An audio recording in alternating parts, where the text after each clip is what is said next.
Philippines Network, Radyo Ronda, DZBS Baguio, member kapisanan ng mga broadcaster ng Pilipinas.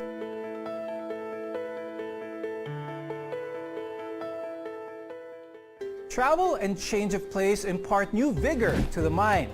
So says the Stoic philosopher Seneca. Many Filipinos are relieved as travel both locally and internationally are beginning to open again. But what do medicine and psychology tell us about traveling? In today's episode, we'll explore the benefits of traveling and why this can be good for your health. I'm Dr. Freddy Gomez, and welcome to Medtalk Health Talk on CNN Philippines.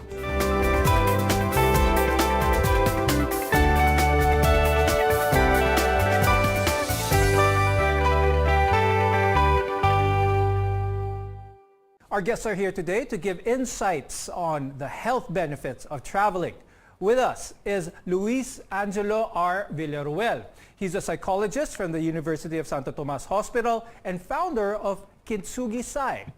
Also with us is Mr. Aaron Palabyab. He's a filmmaker and content creator and travel extraordinaire. Thanks for joining us on the program, to the both of you. Now, it's often said that going on a vacation or a trip outside the home for a certain period of time can clear the mind. Now, I'll start the conversation with Luis. How does traveling affect our mental health? How can it clear our mind? Why is it recommended for people to travel, get out of a certain situation, who experience stress, maybe sadness, or even grief?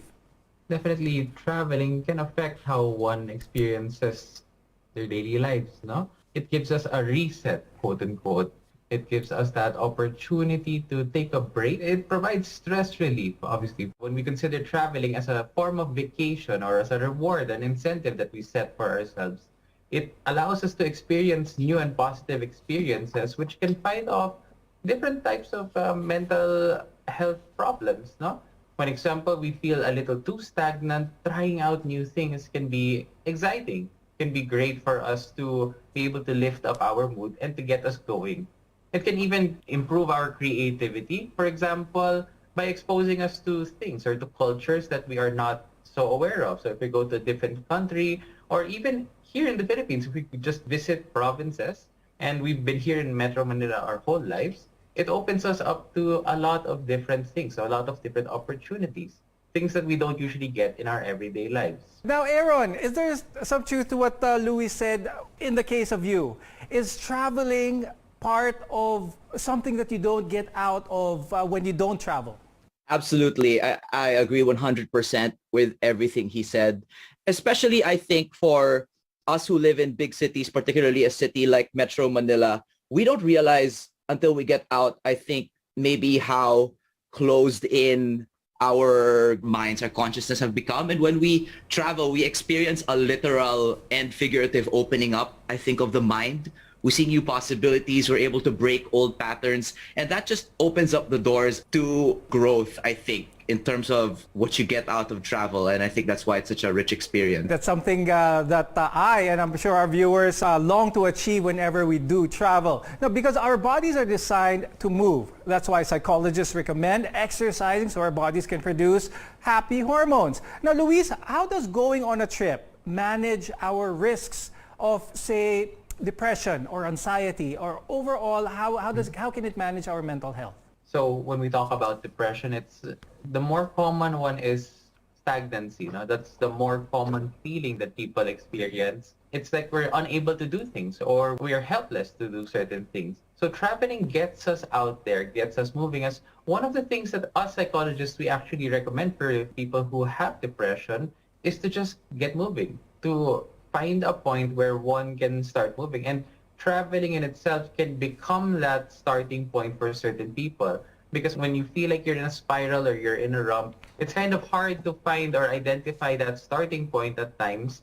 But when you have a reset, like for travel, it gives you that opportunity.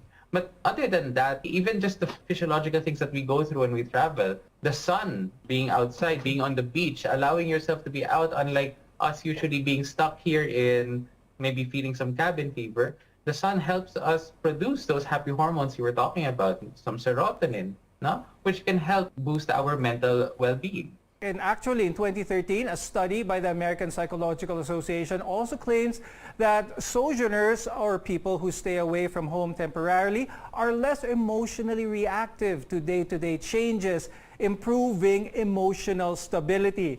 Aaron, does that apply to you? Do you think traveling has been able to make you a calmer person, a more chill person, being able to react to day-to-day stresses in life better? That is really 100% accurate. And it's not just an instant thing, it is a process. Because, when it comes to anxiety, personally, I'm kind of an anxious person. I would say I'm more anxious than most people you would consider adventurous. But I think what travel teaches you, especially if you go on an extended trip to somewhere really unfamiliar, the further you get out of your comfort zone or out of your routine, the more you deal with situations and the more you realize that you can overcome situations. And it's this mindset and practice of overcoming maybe unexpected things that I think can slowly help you overcome your anxiety when dealing with anything in life. You can say, I went through this in this isolated place in the Philippines or another country. I can get through what I'm going through today. Now, Luis, a lot of people who aren't as well traveled, let's use Aaron as an example, may see traveling as a cause for stress, as a cause for anxiety, especially for the one who is paying for the travel itself. How can you reconcile that? How can traveling, once again, be something that is not stressful, that is not anxiety-driven? One of the things that you could do is actually adjust the way that you are looking at this trip. Not necessarily by the fact of how much it costs, because that's not going to change inside your mind. But for example, leaving work at home, being able to leave these things behind as you go on your vacation or your traveling trip, making sure everything at home is okay before you leave, so that you don't have to think about them while you're on the trip. Now let's talk about relationships and how travel can affect a person's relationship with either their significant other, a family member, or even a friend. Now, Aaron, when it comes to traveling, do you think your relationships with those people around you, do you think it strengthens them, or does it bring out the worst in people whenever you're in a situation where traveling to a new place is involved? That is such a good question because it can go both ways. But I think in the best case scenario, where you're able to travel with a proper mindset and an open mind, it will lead to growth and realization and ultimately, I think, more emotional maturity. And I think when you bring that back to your loved ones, you should be a better person for it. And as a result, have better relationships with the people around you. So the benefits of travel don't end when that trip ends, but it can foster for a long time after that. But don't pack your bags yet. There are still some possibilities that traveling may not be the best option for your mental health. We'll explain right after the break. So stay tuned. This is Medtalk, Health Talk.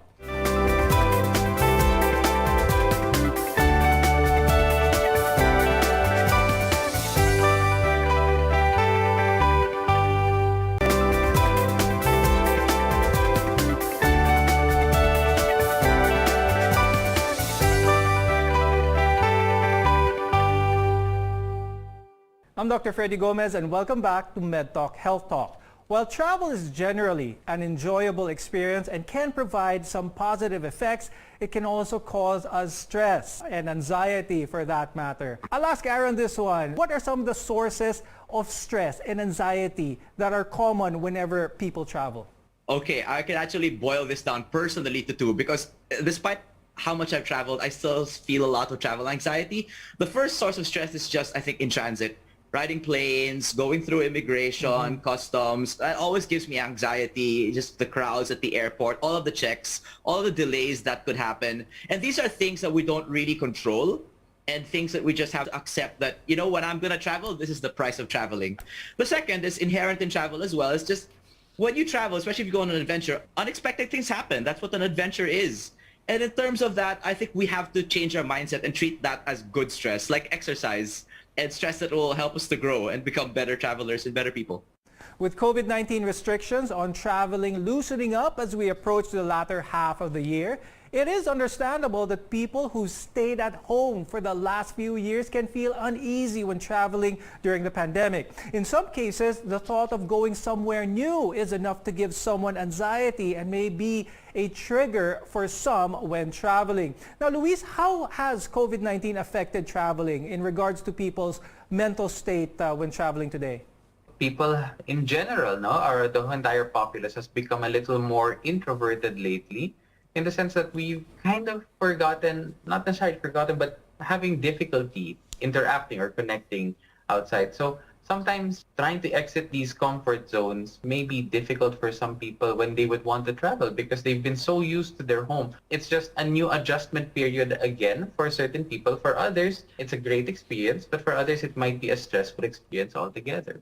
Now, Aaron, with this pandemic with us, and hopefully we're at the tail end of it, has it affected your outlook whenever you do set a trip to travel to? Are there extra precautions that you take? Are there certain places that you try to avoid because of COVID-19?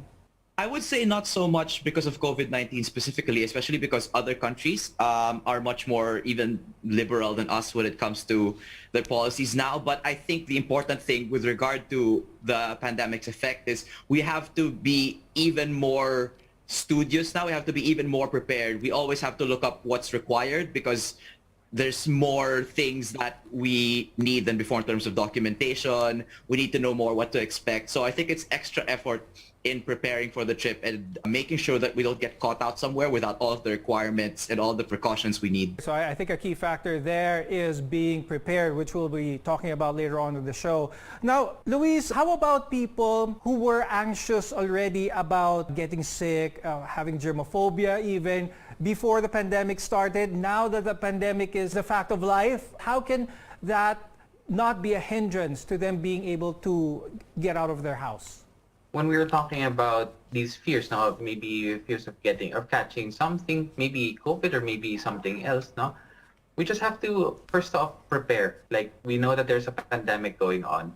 So we just have to prepare first off, like constantly wearing our face mask, washing our hands, no? Making sure that we are doing these things as part of a habit.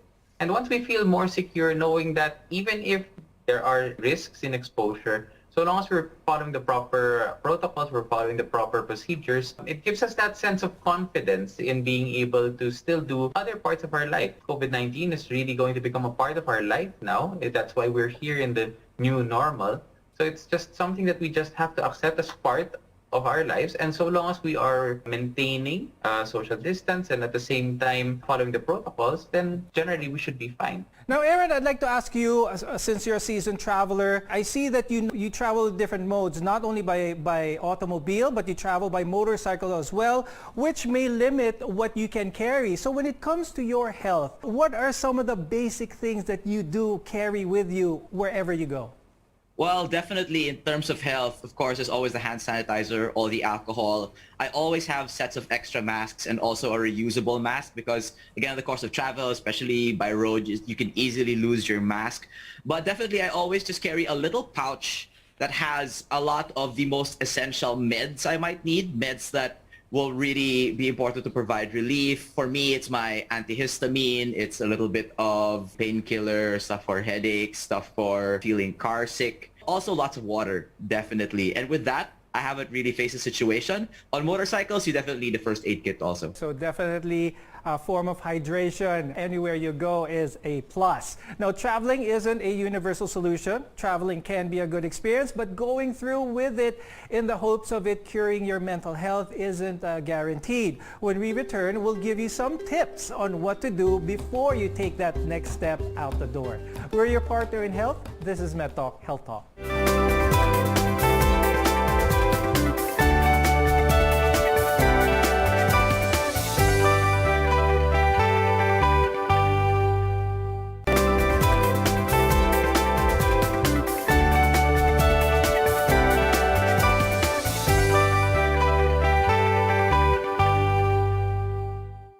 I'm Dr. Freddy Gomez and welcome back to Medtalk Health Talk, where caring is our calling.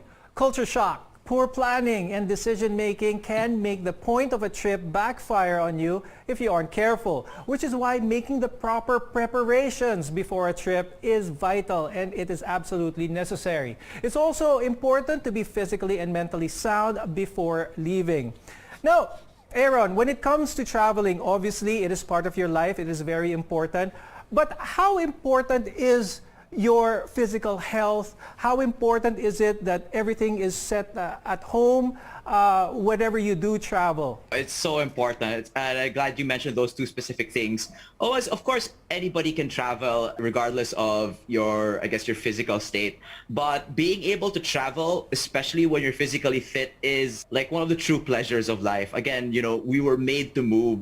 And when you travel, when you're fit, you can just go further. You can last longer. You can see things that would be less accessible if you need to hike. So it's so important. And talking about things at home, on the other hand, it's nice to go into travel, I guess, with as little negative baggage as possible, so you can really be fully present and really enjoying. Because if things aren't good at home, if you're stressing about work, then you can run away to the farthest country, but you're not running away. You're not getting away from what's inside you. So that's also equally important, those two things, to really be fully immersed and get the benefits from travel. Now, Luis, my question for you, we've been talking about how preparation is key. But what about spontaneous travel? Is traveling, getting out of a certain situation with some form of spontaneity, is that healthy? Leaving everything behind and just going to travel on a whim? There would be times when there would be just these sudden trips where you'd want to go to Tagaytay or just have a road trip somewhere else. And these spontaneous trips can provide you with those new memories that last you a lifetime. These experiences, these feelings that you go through, maybe by yourself, maybe with other people, they're all very, very much positive. But it doesn't always mean that we should always just leave things behind, no? We still have responsibilities. For example, we don't just suddenly up and leave when we know we have a big event coming, because that could be stressful for you or for other people at the same time. So spontaneity is okay, but while also being considerate at the same time. Could you explain a little bit further to our viewers when traveling should be healthy so that it doesn't fall in the realm of escapism or people trying to look for an out towards responsibility, for that matter? So for us to be able to determine that, or when I have sessions with clients or when I talk to people, one thing that I always ask them is, what is your reason for doing this? What is the motivation? There are some people who say, I just really miss traveling. I really want to go out. I really want to do something. If it's something that you really want, it's not necessarily escapism. But for example, if the answer is something close to, I'm just so stressed kasi talaga with everything that's going on in my life and I just want to go away from it. I want to take some time away from it. Well, that is perfectly okay at the same time. And I'm not saying that people shouldn't take breaks. When the focus is too much about, rather than confronting or being able to go through with what it is that you have to go through, and rather you want to withdraw instead, that's when it starts to become escapism. So it's really a lot of introspection. So it's definitely important that you know or you are aware of the reasons for your travel to reap the maximum benefits from that. Now, I'd like to talk to you, Aaron, about emergencies, because a lot of people travel, they don't really think about what could go wrong. They're trying to be positive with their travels. But what are some of the more important things that our viewers should be wary about, of course, when it comes to emergency situations? Fortunately, I've never had to face that situation, but for me, I guess like the minimum thing you can do, which is a requirement anyways, always have your travel insurance and any other health insurance you might have on top of that. And again, always stay informed about kind of the security and health situation at the place you're going to. Talk to locals if necessary. I wouldn't say avoid all risk because that's part of travel, but if you're going to take the risk, then be prepared. And just be as smart as you can be and you'll have a great trip. In all my years of travel, I haven't really encountered a really bad situation, fortunately. Now, Luis, for our viewers who have seen the pictures that Aaron has, they might be intimidated on trying to enjoy the travel because they might associate enjoying travel as being adventurous. I'm not adventurous. I won't be able to enjoy travel. Is this a case? Does someone need to be adventurous in order to enjoy traveling? It depends on what kind of traveling you're doing, but the overall answer that I would give is no. You don't need to necessarily be adventurous. You could be as calculated as you want. Sometimes traveling is not just the hiking, the going to a different destination where you're just unfamiliar. Sometimes traveling is going back constantly to somewhere that you are familiar with. For example, staying at a very relaxing resort or a spa where you could just be away from your daily life. That in itself can be the essence of traveling, being away from your daily grind, no? So if one just prefers to just stay in like on the beach side, or stay somewhere that's surrounded by nature, maybe in a cabin somewhere, that's also perfectly fine. And you don't need to be too adventurous to go that way. The only real requirement that you would need to travel is just being able to sometimes step out of your comfort zone so you can experience many things. Now, before we go, Aaron, do you have any advice, any tips for our viewers who are thinking about traveling? Absolutely. I would say, any reason to travel is the best reason to travel. Get inspired, find places that you want to go, and then just go. Then, Luis, your advice for our viewers? Just do whatever you want to do at that time. There is no necessarily shoulds other than preparing for yourself, making sure everything is safe. Just remember to enjoy your trip. That's the whole essence of it naman. Yes, that is true. Thank you so much, Luis Angelo Villaruel and Aaron Palabiab, for being with us today and sharing your insights about traveling. I'm Dr. Freddy Gomez, and we'll see you again next time on Medtalk Health Talk.